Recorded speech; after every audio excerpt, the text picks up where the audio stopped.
ہمارے نمائندے ممتاز منیر سہوترا کی رپورٹ کے مطابق ڈاکٹر بابر جارج بھٹی اپنا کامیاب اور تاریخی دورہ اسپین مکمل کرنے کے بعد برطانیہ روانہ ہو گئے۔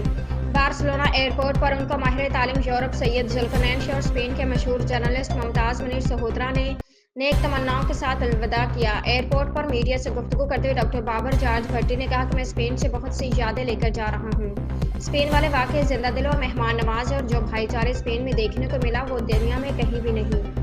انہوں نے امید ظاہر کی کہ پاکستان میں برابری کی بنیاد پر مسیحیوں کے حقوق کے لیے آواز بلند کریں گے۔ انہوں نے اپنے میزبانوں کی چاہت پر ان کا شکریہ ادا کیا، جبکہ سید ذوالقرنین شاہ نے کہا ڈاکٹر بابر جارج بھٹی کے امن اور بھائی چارے کے پیغام کو دنیا کے کونے کونے میں پھیلانے کے لیے سیسے پلائی دیوار کی طرح ان کے ساتھ کھڑے ہیں۔ جی آج ہم اپنے مہمان خصوصی جو امریکہ سے تشریف لائے تھے بابر جارج صاحب، جو کہ ٹرولی انسانیت کی خدمت کر رہے ہیں، UN کے نمائندے ہیں، اور میں کہتا ہوں امن پیس کا میسیج دے رہے ہیں پوری دنیا میں۔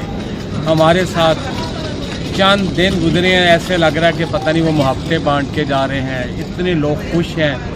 میں سمجھتا ہوں کہ ایسا میسیج بہت کم لوگ دیتے ہیں جو دنیا میں پیس اور امن کا ہے۔ انہوں نے ہمارے ساتھ کرسمس بھی سیلیبریٹ کی اور آج انہیں ہم واپس جا رہے ہیں، اور انشاءاللہ اس امید سے کہ یہ دوبارہ آئیں گے، ان کو ہمیشہ اسی طرح ہی ہم ویلکم کریں گے۔ بہت شکریہ۔ جی بارسلونا میں آ کے مجھے جو محبتیں الفتیں جو میرے حصے میں آئی ہیں، میں سمجھتا ہوں کہ میں بہت ایک خوش قسمت ہوں جو مجھے اپنے پردیس میں بسنے والے میرے بھائی اور میری بہنوں کا اور یہاں کی ساری جو کمیونٹی کا پیار جو میرے حصے میں آیا ہے، اور I will come back again. Thank you.